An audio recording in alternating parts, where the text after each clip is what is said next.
The alarm buzzed at 5:30 a.m., slicing to quiet, but he was already wide awake. For hours, he'd stare at the ceiling of his penthouse, mind racing with questions that had no easy answers. His name? Let's call him James. CEO of a beloved chain of diners known across the state. We'll call it Pine Valley Diner. He'd built everything from scratch, starting with just one small roadside spot and turning it into something special. His philosophy? Simple.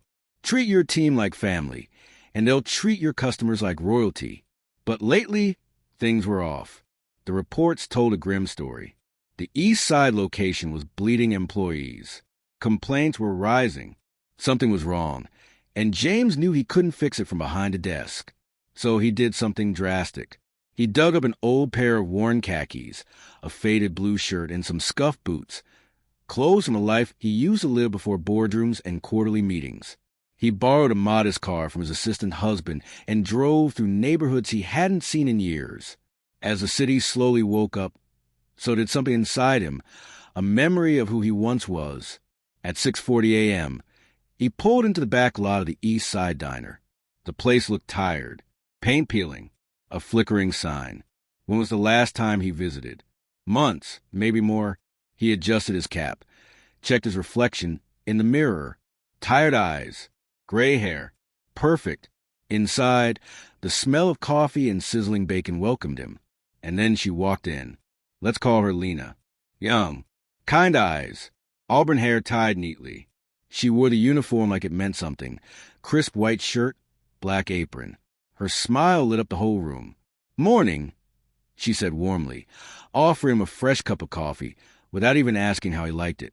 He was supposed to start work tomorrow as David, a maintenance worker recently laid off, looking for a steady job.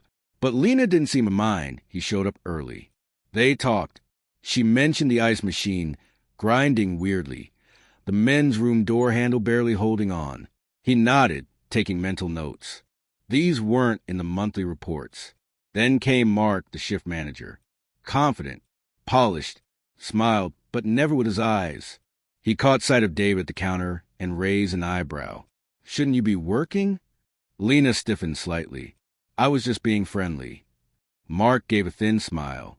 Friendly is fine. Just don't let it interfere with what matters. And just like that, the warmth left the room. As the clock struck 7 a.m., Lena placed a plate in front of him. Pancakes stacked high, crispy bacon, eggs cooked perfectly, and fresh fruit arranged with care. I didn't order this. James started. New employee special, she said with that same warm smile. Call it a welcome bonus. He took a bite and felt something stir in his chest. This wasn't just food. It was love, care, pride. Over the next few days, James watched closely. He noticed how Lena always greeted Mr. Peterson with kindness, how she remembered his grandchildren, how she handled every customer like they mattered. But there was something else, too.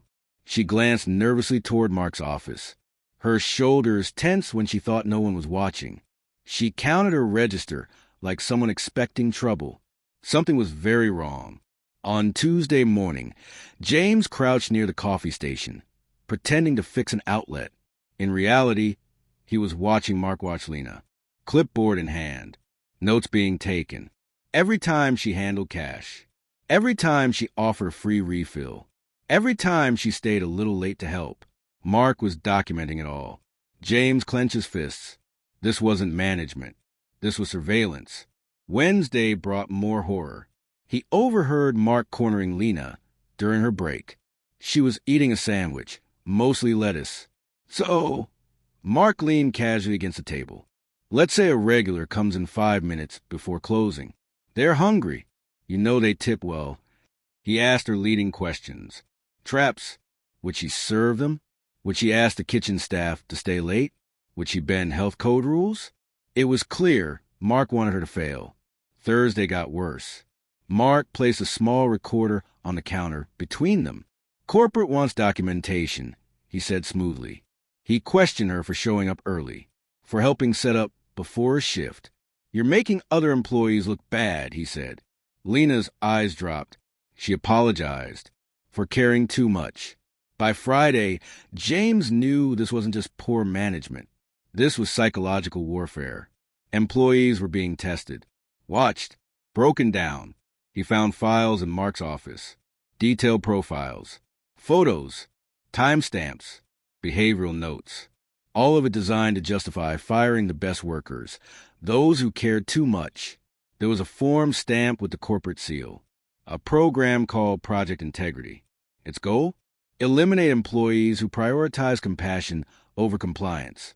James' stomach turned. That night, he accessed the company server. What he found made him sick. The program was running in over 20 locations.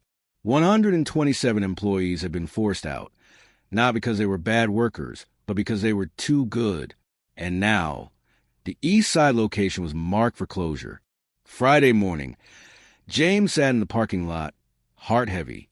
He watched as Lena was handed a note by Mark. A customer came in after breakfast service ended, diabetic, elderly, and clearly disappointed when she said she couldn't serve pancakes. But then she hesitated. She went to the cook, pleaded, and 5 minutes past cutoff, she served the pancakes. From his hiding spot, James saw a movement in Mark's office. A phone call, a camera above the register. Everything had been recorded. Later that afternoon, James snuck into Mark's office. He found the proof, took photos, sent them to himself.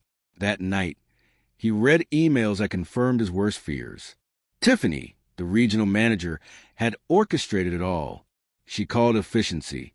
James called it betrayal. Monday morning, James walked into the diner in a suit instead of a tool belt. "Everyone," he called out, "gather here." Mark stepped out, confused. "What's going on, Dave?" James smiled coldly. "My name isn't Dave. I'm James Rodas. I'm the CEO of Pine Valley Diner." Silence fell like snow. He revealed everything, showed the files, played the recording of Lena being set up. Mark tried to deflect. "I was just following orders." James turned to the crowd. "Following orders shouldn't mean betraying your values." He announced the end of Project Integrity, suspended Mark and Tiffany, offered reinstatement to everyone who'd been unfairly pushed out. 2 weeks later, the corporate office buzzed with life again. Mia, no, Lena, walked into James' office, nervous but hopeful. He offered her a new role, culture ambassador, reporting directly to him. Her job? Help rebuild the company's ethics. From the ground up, she accepted with one condition. She wanted to keep working shifts at the diner. James agreed, because sometimes the best leaders aren't the ones behind desks.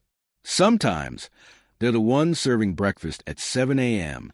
Moral lesson: true leadership isn't about control or compliance. It's about seeing people, hearing them, and standing up for what's right. If you enjoyed this story, please subscribe and hit the bell so you never miss another tale of truth, courage, and unexpected heroes. Drop a comment below where you're watching from, and have you ever stood up for something you believed in, even when it wasn't easy? Thanks for listening. Until next time.